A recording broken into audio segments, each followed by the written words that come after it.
ஆச்சி மசாலா. எந்த சமையலும் ருசி தேடும் ரகசியம். 20 ரூபாய். He is brilliant. ஆனா அடிக்கடி ரொம்ப டயர்ட் ஆயிடுறான். லயன் டேட் சிரப் நோய் எதிர்ப்பு சக்தி அதிகமா இருக்கு. தினமும் 2 ஸ்பூன்.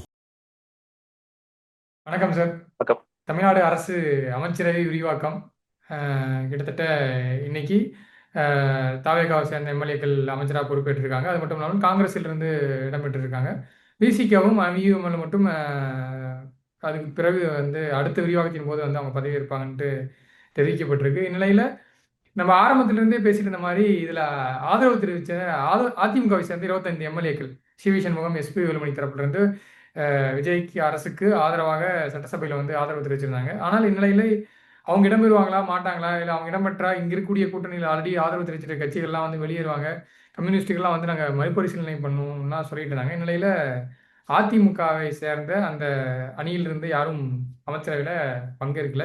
என்ன சார், இப்போ அவங்களுக்கு இடம் மறுக்கப்பட்டிருக்கா, இல்லை என்ன அவங்களுக்கு என்ன நடந்திருக்கு இந்த விஷயத்தை பொறுத்த வரைக்கும்? இல்லைங்க, நீங்க அவங்க ஆதரவு கொடுக்கறதுக்கு முன்னாடி முதலாக விஜய் அவர்கள் பதவியேற்ற பிறகு நீங்க என்ன நடந்துச்சுன்னு கேட்டீங்கன்னா, முதல் நாள் எதிர்கட்சி தலைவர் உதயநிதி ஸ்டாலின் பேசினார். அதற்கு பிறகு எடப்பாடி பழனிசாமி பேசினார். அன்னைக்கு இந்த தரப்பு யாரும் பேசல. அதற்கு அடுத்தபடியாக முதல்வர் விஜய் அவர்கள் முன்னாள் முதலமைச்சர் ஸ்டாலினை சந்திச்சாரு, மற்ற கட்சி தலைவர்கள் சந்திச்சாரு, சீமானவர்களையும் சந்திச்சாரு. ஆனா அதிமுக தரப்புல யாருமே சந்திக்காம இருந்தார். ஒரு கேள்வி எழுந்தது, ஏன் எடப்பாடி பழனிசாமி சந்திக்காம இருக்காரு? சரி, ஏற்கனவே அவங்களுக்குள்ள சில பிரச்சனைகள் போயிட்டு இருக்கு, அப்ப யாரையும் சந்திக்க மாட்டார் போல இருக்கு அப்படின் போது அடுத்த நாள் அவர் போயிட்டு விஜயபாஸ்கர், சிவி சண்முகம், காமராஜ் அவங்களுக்குலாம் போய் பார்த்து அவங்களுக்கு சால்வை எல்லாம் போர்த்தினார். அப்ப அது ஒரு வேற ஒரு டைரக்ஷன் கொடுத்துச்சு. அடுத்த தினம் சட்டமன்றத்தில் பேசிய பொழுது எடப்பாடி பழனிசாமி பேசி முடித்தவுடன் எஸ்பி வேலுமணிக்கும் பேசுறதுக்கான வாய்ப்பு கிடைத்தது. அப்ப கேட்டாங்க, எதுக்காக நீங்க அவருக்கு வாய்ப்பு கொடுக்குறீங்க? அப்ப சில சலசலப்பெல்லாம் ஏற்பட்டதை பார்த்தோம்.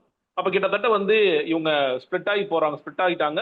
இவங்க முதல்வர் விஜய் தான் ஆதரிக்க போறாங்க அப்படிங்கிற ஒரு இடத்திற்கு இது நகர்ந்துருச்சு அப்படிங்கிறத பார்த்தோம். அப்ப எந்த கணக்குல வந்திருக்காங்க? நீங்க இன்னும் சொல்ல போனா இப்போ காங்கிரஸ் ஃபர்ஸ்ட் வந்துட்டாங்க, ஐயுஎம்எல் வந்திருக்காங்க, சிபிஎம் வந்திருக்காங்க. யாரும் என்ன கணக்குல வந்தாங்கன்னா, அவங்க வெளிப்படையாக சொன்னது என்பது கவர்னர் ஆட்சி வந்துடக்கூடாது, எங்களுக்கு இன்னொரு எலெக்ஷனுக்கு நாங்கள் தயாராகலை, மக்களையும் அதை நாம் உட்படுத்தக்கூடாது, அந்த ஒரு காரணத்திற்காக தான் நாங்கள் கொடுக்கின்றோம். ஆனால் அதிமுக தரப்புல இருந்து அந்த மாதிரி எதுவுமே சொல்லல. கவர்னர் ஆட்சியை நாங்க தடுக்கிறோம் இல்ல, நீங்க நம்பர்ஸ் கொடுக்காட்டியும் நீங்க விசிக, கம்யூனிஸ்ட், ஐயுஎம்எல் இந்த நம்பர்ஸ் போதுமான ஒன்று, இந்த ஆட்சி எப்படி ஃப்ளோட்டஸ்ல ஜெயிச்சிருவாங்க அப்படிங்கிறது தெரியும். அப்படி இருக்கும் பொழுது நீங்கள் எந்த அடிப்படையில் அல்லது என்ன காரணத்திற்காக விஜய்க்கு ஆதரவு கொடுக்குறீங்க அப்படிங்கிற மிக முக்கியமான கேள்வி. அவங்களுக்கு பிரசிடென்ட் ரூல் வந்துரும்னு சொல்ல முடியாது, இல்ல ரீபோல் நாங்க வேணாம்னு சொல்ல முடியாது. அப்ப அவசரமாக போய் ஆதரவு கொடுத்தார்கள். அந்த ஆதரவுக்கான காரணம்னு பாத்தீங்கன்னா, இல்ல நாங்க எடப்பாடி பழனிசாமியை நோக்கி நாங்கள் கேள்விகள் எழுப்புகிறோம், அந்த கேள்விகளுக்கு சரியான பதில் கிடைக்காத காரணத்தினால நீங்க அதற்கும் இதற்குமே தொடர்பற்ற ஒன்றாதான் இருக்கு. எடப்பாடி பழனிசாமி அவர்களை அன்சீட் பண்ணணும், எங்களுக்கு அவர் வேண்டாம், நீங்க புதிய முதலமைச்சருக்கு உங்க ஆதரவு கொடுக்கறது ஒன்றான்னு கேட்டீங்கன்னா நிச்சயமாக இல்லை. இந்த கோவத்தை கொண்டு போய் நீங்க அப்படி காட்ட முடியாது. இன்னொன்னு எல்லாருக்கும் இருக்க கேள்வி, எல்லோருக்கும் சொல்றதை விட இரட்டை இலைக்கு வாக்கெடுத்த மிக முக்கியமான கேள்வி. 1,04,00,000 பேர் இரட்டை இலைக்கு வாக்களிச்சிருக்கோம். இந்த கூட்டணிக்கு 1,35,00,000 பேர் வாக்களிச்சிருக்கோம், பாமக பாஜக எல்லாத்தையும் சேர்த்து. அவர்கள் யாருக்காக வாக்களிச்சாங்க? எடப்பாடி பழனிசாமி முதலமைச்சர் ஆகணும் அப்படிங்கிற எண்ணம் இருந்தது. ஸ்டாலின் கவர்மெண்ட் போகணும், இதுதானே அவங்களோட நோக்கமாக இருந்தது. ஸ்டாலின் கவர்மெண்ட் போயிடுச்சு, ஆனா எடப்பாடி பழனிசாமி முதலமைச்சர் ஆகல. அதற்கு அர்த்தம் என்பது, நீங்க புதுசாக யாராவது முதலமைச்சர் ஆனாங்கன்னா அவங்களுக்கு போய் உங்களோட ஆதரவு கொடுங்கிறது கிடையாது. அது அவசரமாக இவர்கள் ஏன் செய்தார்கள் அப்படிங்கிறது மிகப்பெரிய கேள்விதான். அப்பயே பெரிய குழப்பத்துக்கு தான் இது போனதுங்கிற பார்த்தோம். இப்ப தாவேக்கு இருக்கிற சிக்கல் கேட்டீங்கன்னா, ஒரு 2 சிக்கல். ஒண்ணு, பிசிக, கம்யூனிஸ்ட் என்ன சொல்லிட்டு வந்தாங்க, நீங்க பாஜக அணியிலிருந்து யாரேனும் வந்தார்கள் என்றால், என்டிஏல இருந்து யாரும் வந்தார்கள் என்றால் அவர்களுடைய ஆதரவை நீங்க எடுக்கக்கூடாது. புளோட்டஸ்ல எடுத்துட்டாங்க, ஓகே.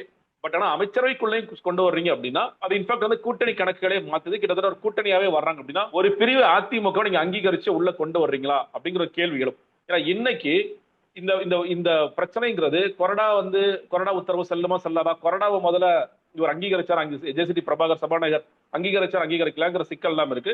நிச்சயமா கோர்ட்டுக்கு போக வேண்டிய வாய்ப்புகள் நிறைய ஏற்படும். அப்படி இருக்கும் பொழுது நீங்க உங்களை கொண்டு வரீங்க, நீங்க போய் ஏற்கனவே விஜயபாஸ்கர் அவர்களையோ இல்ல வேலுமணி அவர்களையோ பார்த்ததுலயே நிறைய சர்ச்சைகள் ஓடிட்டு இருக்கு. அப்படி இருக்கும் பொழுது இவங்களை நீங்க கொண்டு வந்தீங்கன்னா நாங்க எங்களுடைய ஆதரவு குறித்து நாங்கள் மறுபரிசீலனை செய்ய வேண்டிய அவசியம் ஏற்படும் அப்படிங்கிறது ஒண்ணு. இரண்டாவது, பொதுவாக எழுகின்ற கேள்வி என்பது, நீங்க இன்றைய ஆட்சி கொடுத்து சில விமர்சனங்கள் வருகிறது. நீங்க அதுல ஒரு முக்கியமான விமர்சனம், நீங்க தூய ஆட்சின்னு சொல்றீங்க. தூய ஆட்சியா இருக்கிற நீங்க இந்த அதிமுக ஒரு பிரிவை சேர்ந்தவர்களுக்கு நீங்க அமைச்சரை பொறுப்பு கொடுக்குறீங்க அப்படின்னா அதுல இருக்கிறவங்க மேல ஏற்கனவே வழக்குகள் இருக்கு. நீங்க டிவிஎஸ்சி வழக்குகள் இருக்கு. நீங்க அறப்போர் எல்லாம் தொடுத்த வேலுமணி அவர்கள் மேல வழக்கு இருக்கிறது. அந்த வழக்குகள் எல்லாம் தாங்கிட்டு தான் அவங்க வர போறாங்கன்னா இவங்களை நீங்க என்ன சொல்லி நீங்க உங்களை காப்பாத்துவீங்க? கிட்டத்தட்ட திமுக வந்து விமர்சிக்கிறதுக்கு செந்தில் பாலாஜி குறித்து முன்னாள் முதலமைச்சர் ஸ்டாலின் என்ன பேசினார், அதற்கு பிறகு உங்க கட்சியில எடுத்துக்கிட்டாங்க அப்படிங்கிறது எவ்வளவு பெரிய கான்ட்ரவர்சி இன்னைக்கு போயிட்டு இருக்கு. அப்ப இதே மாதிரியான நிலைமை உங்களுக்கும் வந்துச்சுன்னா நீங்க எப்படி அதை வந்து காப்பாத்துவீங்க அப்படிங்கிற ஒரு மிக முக்கியமான கேள்வி அவர்களிடம் இருக்கிறது. அப்ப என்ன சொல்லிருப்பாங்க, இல்லங்க வெயிட் பண்ணுங்க, இந்த நேரத்தில் எங்களால முடியாது. இன்ஃபேக்ட் வந்து முதலாக நீங்க வந்து 7ஆம் தேதி விஜய் அவர்கள் பதவியேற்க வைக்கணும்னு செங்கோட்டன் கடுமையாக முயற்சி செய்தார். அப்ப என்ன கணக்கு பண்ணாங்க, மெஜாரிட்டியை காமிச்சு 108 மெஜாரிட்டியை காமிச்சு நம்ம வந்து பதவியேற்கிறத செஞ்சிருவோம். ஃப்ளோர் டெஸ்ட் வரும்பொழுது நான் வந்து பேசுகிறேன், சி வி சண்முகம் ஒரு தலைமையில் ஒரு குரூப் ரெடியா இருக்காங்க.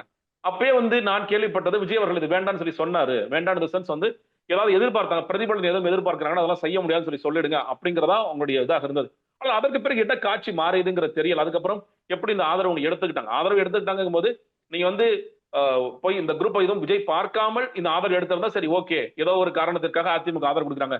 நீங்க போய் அவளை பார்த்து அங்கீகரிச்சிட்டீங்க. ஏன்னா எந்த பொறுப்புல இருக்க வேலுமணிக்கு வந்து அதிமுக என்ன பொறுப்பு இருக்காரு, பொதுச் செயலாளரா, தலைவர் ஆயிட்டாரா, இல்ல புதுசாக ஏதாவது பொறுப்பு கொடுத்திருக்காங்களா, எந்த பொறுப்பும் இல்லாத ஒருத்தரை நீங்க போய் பார்த்து அந்த குழுவை நீங்க அங்கீகரிக்கிறீங்க. அடுத்த நாள் சபாநாயகர் அவர் பேசுவதற்கும் அந்த அனுமதி கொடுக்கிறார் அப்படின்னா நிச்சயமாக கணக்குகள் ஏதோ இருக்கின்றது. அந்த கணக்குகள் என்னங்கிறதா இன்னைக்கு எல்லாரும் மத்தியிலும் எழுந்திருக்கிற கேள்வி. அந்த கணக்குகள் என்பது நாங்க உங்களுக்கு அமைச்சரவை பொறுப்பு கொடுக்குறோம் அப்படின்னா சரி, அமைச்சரவை பொறுப்பு கொடுக்குறோம், யாருக்கு நீங்க கொடுக்க முடியும்? நிச்சயமா சி வி சண்முகத்துக்கு கொடுக்கணும், வேலுமணி அவர்களுக்கு கொடுக்கணும், நீங்க வந்து விஜயபாஸ்கருக்கு கொடுக்கணும். ஒருத்தர் மேல குட்கா வழக்கு இருக்கு, ஒருத்தர் மேல அறப்போர் தொடுத்த வழக்கு இருக்கு, இவர் மேல சொத்து குவிப்பு வழக்கு இருக்கு. இப்ப நீங்க கொடுக்க போகின்ற சில பேர் ஃபர்ஸ்ட் 8 மினிஸ்டர் சொல்லி சொன்னாங்க, 8 மினிஸ்டர் அப்புறம் 5 பிளான் பண்றாங்க சொல்லி சொன்னாங்க. அப்ப எத்தனை மினிஸ்டர்ஸ் கொடுத்தீங்கனாலும் நீங்க தூய சக்தின்னு ஒண்ணு ப்ரொஜெக்ட் பண்றீங்க இல்லையா, அது நிச்சயமாக இல்லை அப்படிங்கிற இடம் போயிடும். அப்ப தேவையில்லாத இந்த ஆட்சி மேல கெட்ட பேர் உண்டாக்கும் அப்படிங்கிற காரணத்திற்காக இப்ப நம்ம அந்த ஆதரவை கொடுக்க வேண்டாம் அப்படின்னு ஒரு இடத்துக்கு போயிட்டாங்க. சிக்கல் என்னன்னு கேட்டீங்கன்னா அதிமுக தான் மிகப்பெரிய சிக்கல். அதிமுக நான் சொல்றது வேலுமணி, விஜயபாஸ்கர் அந்த குரூப் தான் சிக்கல். நம்ம ஒரு கணக்கு பண்ணி வந்தோம், அந்த கணக்கு இன்னைக்கு நடக்கல. ஒரு பக்கம் எடப்பாடி பழனிசாமி நம்மள எல்லாம் பதவி நீக்கம் வேற பண்ணிட்டார். அவர் வந்து நான் மறுத்து ஏத்துக்கிறேன்னு சொல்லி சொன்னார். இப்ப அவருடைய ஸ்டாண்ட் என்னவாக இருக்கும் அப்படிங்கிற மிகப்பெரிய கேள்வி. இது கிட்டத்தட்ட கவுண்டமணி டயலாக் மாதிரி ஆயிடுச்சு. கப்பல் வேலையை நம்பி நான் உள்ள போனேன், இப்ப அங்கேயே வந்து கிளம்புன்னு சொல்லி சொல்லிட்டாங்கன்னா நான் என்ன பண்ணுவேங்கிற கேள்வியாக இருக்கும். எடப்பாடி பழனிசாமி அப்பர் ஹேண்ட் எடுக்க தான் முயற்சி பண்ணுவார். இது நமக்கான தருணம். நம்மளோட நீங்க போறீங்கல்ல, நீங்க போன ஒன்றும் பிரச்சனை இல்லை. ஒண்ணு, என்னுடைய பேச்சை கேட்டு நான் பொதுச் செயலாளர் என்பதை ஏற்றுக்கொண்டு இருப்பவர்கள் இருங்க. நீங்க மறுபடியும் இதை வந்து நம்ம அன்சீட் பண்ணணும்னு முயற்சி செய்தாலோ, இல்ல இதுல வந்து நாங்க வேற ஏதாவது வேலைகள் நீங்க பார்த்தீங்கன்னாலோ, நான் இதை வச்சு நான் விளையாடுவேன். நான் வந்து அடுத்து கோர்ட்டுக்கு போறதுக்கான வாய்ப்புகள் இருக்கு. நான் பொதுச் செயலாளர் யாரா சொல்றாரோ அவர் தான் கொறடாக இருக்கணும். நான் வந்து யாருக்கு சப்போர்ட் பண்றேங்கிறதா என்னோட சேயா இருக்கணும். அப்படி இருக்கும்போது சட்டமன்றத்துல ஒருவேளை ஜேசிடி பிரபாகர் அவர்கள் இதை காலம் தாழ்த்துகிறார் அப்படின்னா நான் நேரா உயர் நீதிமன்றத்துக்கு போய் உச்ச நீதிமன்றத்துக்கு போவேன். குதிரை பேரம் ஏதும் நடந்திருக்கிறதா ஏற்கனவே பார்க்கிறோம், ஒரு வழக்கு தொடுக்கப்பட்டுள்ளதா பார்க்கின்றோம். அப்ப இதே மாதிரியான ஒரு கோரிக்கையோட எடப்பாடி பழனிசாமி பொதுச் செயலாளராக போகக்கூடிய வாய்ப்புகளும் இருக்கின்றது. உண்மையிலேயே இந்த குரூப் வந்து அவசரப்பட்டுட்டாங்க அப்படிதான் நான் நினைக்கிறேன். நீங்க வந்து அவசரப்பட்டு நீங்க எடப்பாடி அவர்களை காலி பண்ணணும்னு நோக்கத்துல போனாங்களா, இல்ல அமைச்சர் பொறுப்பு எங்களுக்கு வந்தால் போதும் அப்படின்னு நோக்கத்துல போனாங்களா அப்படிங்கிறது ஒரு கேள்வி. உண்மையான கேள்வி என்பது நீங்க முன்னாடி சொன்ன இல்லையா, 1,04,00,000 மக்கள் அல்லது 1,37,00,000 வாக்காளர்கள் இவர்கள் மேல் அந்த நம்பிக்கை வைத்திருந்தாலும் அந்த நம்பிக்கை எங்களுக்கு இல்ல. அதிமுக கதை முடிஞ்சு போச்சு. இனிமேல் அதிமுக என்ன எதிர்காலம் இருக்கு என்கிற புள்ளிக்கு இவங்க நகர்ந்துட்டாங்க. நான் இன்னைக்கு பாக்குறேன், நீங்க வந்து எந்த தினகரன் வந்து ரொம்ப கடுமையாக அதிமுக விமர்சி பேசிட்டு இருந்தாரோ அந்த தினகரன் மட்டும் தான் இந்த கட்சியை தூக்கி பிடிச்சிட்டு இருக்காரு. அவர் தான் வந்து ஒரு பக்கம் கவர்னன்ஸ் எதிர்த்து பேச வேண்டிய நிலைமையில இருக்காரு. இவர்கள் வந்து என்ன செஞ்சாங்க, துரோகிகளாக செயல்பட்டாங்க, இவர்களை எதிர்த்து பேசுற ஒட்டுமொத்த கட்சியுமே தினகரன் தான் தாங்கி பிடிச்சிட்டு இருக்காரு.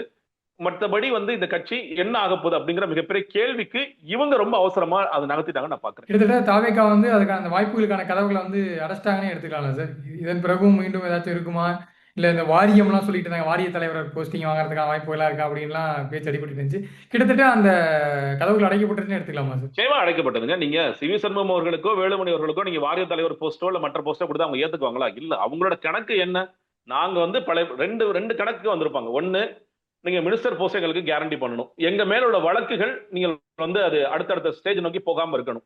நம்ம வந்து அந்த மாதிரி டீலிங்ல மட்டும்தான் நம்ம போய்க்கூடிய வாய்ப்புகள் இருக்கிறது. ஏன்னா அவர் மேல குட்கா வழக்கு இருக்கு, இவர் மேல வந்து சொத்துக்கு வழக்கு இருக்கு, எல்லார் மேலேயும் பிரச்சனைகள் இருக்கு. அப்போ அந்த ஒரு டீலிங் மட்டும் தான் இதற்கு காரணமாக இருக்க முடியும். அப்ப அது இல்லைன்னு ஆன பிறகு நீங்க வாரிய தலைவர் போஸ்ட் கொடுக்கிறதோ மற்ற போஸ்ட் கொடுக்கிறதோ எதுவுமே அதற்கு உதவாது. நீங்க எந்த ஒரு பவர்ஃபுல் லாபியை நோக்கி போனாங்களோ, எந்த அதிகாரம் வேணும்னு சொல்லி நினைச்சு போனாங்களோ அந்த அதிகாரம் உங்களுக்கு இல்லை என்பதை தாவேகா விரிச்சிட்டாங்க. இப்ப நீங்க வந்து வாபஸ் வாங்கினீங்கனாலும் இந்த பக்கம் அவருக்கு நம்பர்ஸ் போதும். நீங்க வந்து ஐயுஎம்எல் விசிக, அதனாலதான் நீங்க வந்து நேற்று வரைக்கும் என்ன பண்ணாங்க, எப்படியாவது விசிகவையோ ஐயுஎம்எல்லையோ அமைச்சரவைக்குள்ளே கொண்டு வந்துடலாங்கிற கடுமையான முயற்சி பண்ணாங்க. அதுல வந்து ஒரு கணக்கு இது. இன்னொரு கணக்கு நம்ம தேர்தலுக்கு முன்னாடி நிறைய நான் சொல்லியிருக்கேன். நீங்க வந்து அந்த கட்சியோட பொலிட்டிக்கல் ஸ்ட்ராட்டஜி ஜான் ஆரோக்கியசாமியோடைய நோக்கம் என்பது இந்த இந்தியா கூட்டணியில் திமுகவை எடுத்துட்டு அந்த இடத்துல தாவேக்கு கொண்டு போய் உட்கார வைக்கணும். அப்ப அடுத்ததாக நடக்க போன்ற பாராளுமன்ற தேர்தலில் இந்தியா கூட்டணியாக இருந்தால் தமிழ்நாட்டை பொறுத்த வரைக்கும் தாவேக தலைமையிலான அணிதான் இந்தியா கூட்டணியாக இருக்கும்.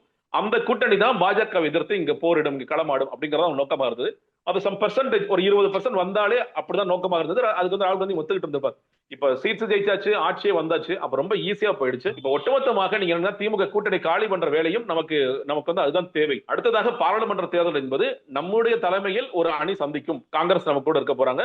இன்னொன்னு நம்மால் இப்ப வந்து முன்னாள் முதலமைச்சர் ஸ்டாலின் ஒரு இடத்துல சொன்னாரு, ராகுல் காந்தி தான் பிரதமர், இல்ல இந்தியா கூட்டணியில நாங்க அப்புறமா சூஸ் பண்ணிக்கோன்னு சொல்லி சொன்னாங்க.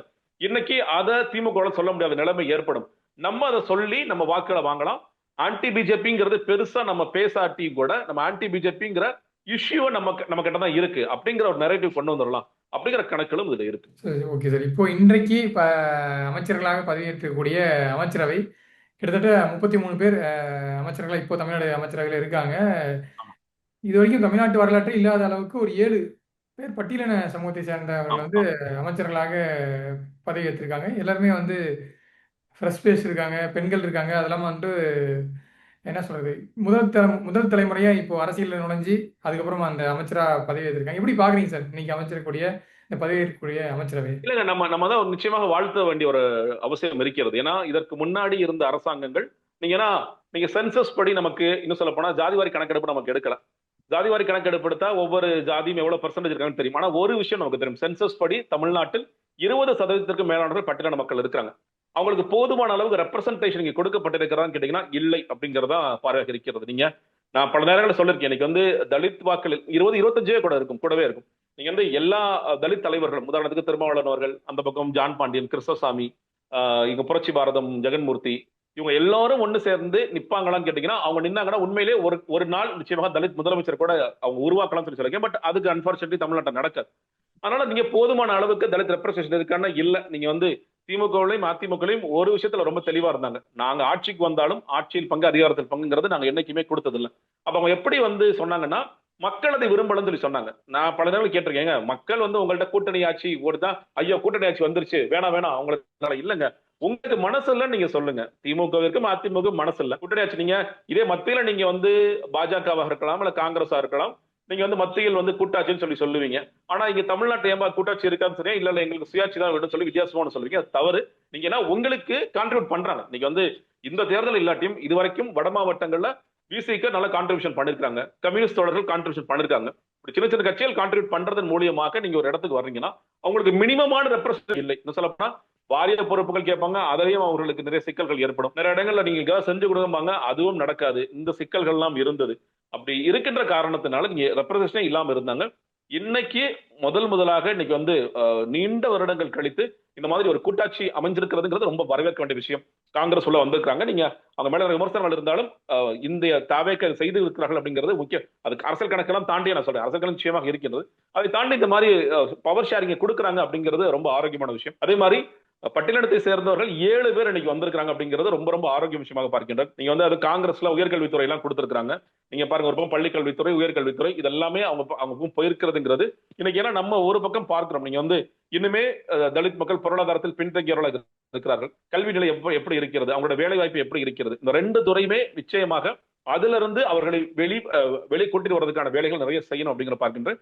விமன் ரெப்ரசன்ட் 4 பேருக்கு 4 பெண் அமைச்சர்களை கொடுத்திருக்காங்க. திமுக அதை செய்யாம இருந்தாங்க, அதிமுக அதை செய்ய மறுத்துட்டே இருந்தாங்க, அதுவும் கொடுத்திருக்காங்க அப்படிங்கிற பார்க்க முடிகிறது.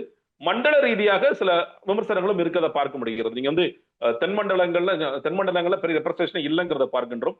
நீங்க அதே இடத்துல மேற்கு மண்டலத்தில் நிறைய ரெப்ரசன்டேஷன் கொடுத்திருக்காங்கன்னு பார்க்கிறோம். ஈரோடு மாவட்டத்தில் கொடுத்திருக்காங்க, நீங்க ஏற்கனவே கோபிச்செட்டிப்பாளையம் கொடுத்தாங்க, நீங்க வந்து அவினாசி கமலி அவங்களுக்கு கொடுத்திருக்காங்க. நீங்க அதே மாதிரி இவர் முன்னாள் சபாநாயகர் தனபாலருடைய மகன் அவர் லோகேஷ் அவருக்கு கொடுத்திருக்காங்க. இதுல கிட்டத்தட்ட ஒரு 10 பேருக்கு மேல கொடுத்திருக்காங்க, 9 பேர் கொடுத்திருக்காங்கன்னு நினைக்கிறேன். அது நிறைய நடந்திருக்குங்கிறத பார்க்க முடிகிறது. உண்மையிலே வந்து ஒரு நல்ல சேஞ்ச் தான், ஒரு ஃப்ரெஷ் சேஞ்சா தான் இருக்கு. உண்மையிலே வரவேற்கத்தக்க வேண்டிய விஷயம் தான். இதை இவர்கள் சரியாக எடுத்துட்டு போகணும்.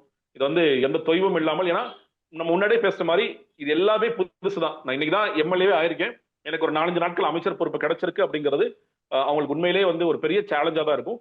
அந்த சேலஞ்சை கரெக்டா எடுத்துட்டு போகணும் அப்படிங்கறதுல அவங்க எல்லாருமே திறம்பட செயல்பட வேண்டும். அவர் எல்லோருக்குமே மனப்பூர்வமான இந்த வாழ்த்துக்களை நான் தெரிவிச்சுக்கிறேன். சரி, கண்டிப்பா இப்போ நீங்க சொன்ன மாதிரி ஆட்சி அதிகாரத்தில் பங்குன்ற ஒரு டேம், அதே மட்டும் இல்லாமல் இந்தியா கூட்டணியில திமுகவை எடுத்துட்டு அந்த இடத்துல தாவேக்காவை தானே முதன்மைப்படுத்துறவுடைய நோக்கம். இதையெல்லாம் தாண்டி இப்போ திமுக வந்து இப்போ விடுதலை சிறுத்தைகளும் அமைச்சர்களை பங்கு கொள்ள போறாங்க, ஐயோமரும் பங்கு கொள்ள போறாங்க. அப்போ திமுக இனி வரும் காலங்களில் திமுகவுடைய எதிர்காலம் என்னவா இருக்கும்? ஏன்னா திமுக கண்டிப்பாக அவங்களும் இப்போ இனிமேல் கூட்டணிக்கு அழைச்சாங்கன்னா ஆட்சி அதிகாரத்தில் பங்கு அப்படின்றது வந்து ஒரு பெரிய கேள்வியாக அந்த இடத்துல எழும். திமுக அந்த ஸ்டாண்ட்லேருந்து இறங்கி வரதுக்கான வாய்ப்புகள் இருக்கா சார்? இறங்கி வந்துதாங்க ஆகணும். கண்டிப்பா இறங்கி வராம இருக்கவே முடியாது. நாளைக்கு நீ சும்மா உதாரணத்துக்காக சொல்றேன், ஒரு 5 வருஷத்துல ஒருவேளை வந்து மக்கள் வேற ஒரு ஸ்டாண்ட் எடுக்கிறாங்க, இல்ல விஜய் ஆட்சி போதும் 5 வருஷத்துல நம்ம மறுபடியும் திமுக வாய்ப்பு கொடுக்கலாம், இல்ல அதிமுக வாய்ப்பு கொடுக்கலாம் ஸ்டாண்ட் எடுத்தாங்கன்னா, அந்த நேரத்துல அதை கூட்டணி கட்சிகள் புரிந்து கொண்டு இல்லமா இனிமேல் நம்ம விஜய் கூட நம்ம பயணிக்கிறது சரியா வராது, நம்ம வந்து மறுபடியும் திமுக பக்கம் போலாம் அதிமுக பக்கம் போலாம் சொல்லி போனாங்கன்னா அவங்க டிமாண்ட் வைக்காம இவங்க செஞ்சாகணும். இனிமேல் ஆட்சியில் பங்கு அதிகாரத்தில் பங்கு என்பது கண்டிப்பாக இருக்கும். இல்லாட்டி அவங்க வர வேண்டிய அவசியமே இல்லை. நான் எதுக்கு வரணும்? நான் 2 அமைச்சரா இருந்தேன், இங்க ஒரு அமைச்சர் கொடுத்துருக்காங்க, எனக்கு வாரியங்கள்ல கொடுக்குறாங்க, உள்ளாட்சி பதவிகள்ல கொடுக்குறாங்க, இந்த ஷேரிங்லாம் எனக்கு நடந்துகிட்டு இருக்கு. அப்படி இருக்கும்பொழுது எதற்காக அதை விட்டுட்டு வரணும்? அதை விட முடியாது. உண்மையிலே அது வரலாற்று ரீதியாகவே பெரிய மாற்றத்தை விஜய் உருவாக்கியிருக்காரு அப்படின்னு சொல்லி சொல்லணும். அதனால இனிமேல் அதை நீங்க தவிர்க்க முடியாது. இனிமேல் மக்கள் மனதுக்கு பழிய போட முடியாது. உங்களுக்கு மனசு இல்ல, இவ்வளவு நாள் மனசு இல்லாம இருந்துச்சு, இனிமேல் மனசோட நீங்க இறங்கிதான் வரணும், வேற வழியே கிடையாது அப்படிங்கிற இடத்திற்கு இன்னைக்கு முதல்வர் விஜய் நகர்த்திருக்காரு. ரொம்ப முக்கியமான ஒரு மாற்றமாக தான் பார்க்கின்றேன். எப்படி மத்தியில வந்து சில நேரங்கள் பாஜக மெஜாரிட்டி வந்தாலும் கூட்டணி கட்சிகளுக்கு வந்து கொடுப்பாங்க, அந்த ஒரு நிலையை நோக்கி இன்னும் பல்வேறு மாநிலங்களே இது நடந்துகிட்டு தான் இருக்கு. தமிழ்நாட்டு அன்பார்ச்சுனேட் நடக்காம இருக்கு. இல்ல நாங்க மட்டும் தான் அதை வச்சுக்குவோம், நாங்க இன்னும் சொல்ல போனா மைனாரிட்டி கவர்மெண்டா இருந்தா கூட நாங்க கொடுக்க மாட்டோம் அப்படிங்கிறதா இருந்தாங்க. அதை உடைத்து இன்று அந்த வரலாறு என்பது நிச்சயமாக மாறி இருக்கிறது. இனிமேல் நீங்க நடக்க போன்ற எல்லா தேர்தலையும் இது ஒரு பெரிய டிமாண்டா அவங்களும் வைப்பாங்க. அந்த டிமாண்டை ஏத்துக்கிட்டு தான் ஆகணும் அப்படிங்கிற ஒரு இடத்திற்கு நகர்ந்துருக்கு தான் பார்க்கிறேன். கண்டிப்பா சார், நீங்க சொன்ன மாதிரி பொறுத்திருந்து பார்க்கலாம். அடுத்தடுத்து இந்த இளம் அமைச்சரவையுடைய செயல்பாடுகளை நேரம் ஒதுக்கி இது குறித்து நிறைய தகவலை பகிர்ந்துட்டீங்க. நேரத்துக்கு நன்றி சார். ஆச்சி மசாலா, எந்த சமையலும் ருசி தேடும் ரகசியம். 20 ரூபாய். ஹி இஸ் பிரில்லியன்ட், ஆனா அடிக்கடி ரொம்ப டயர்ட் ஆயிடுறான். லயன் டேட் சிரப் நோய் எதிர்ப்பு சக்தி அதிகமா இருக்கு. தினமும் 2 ஸ்பூன்.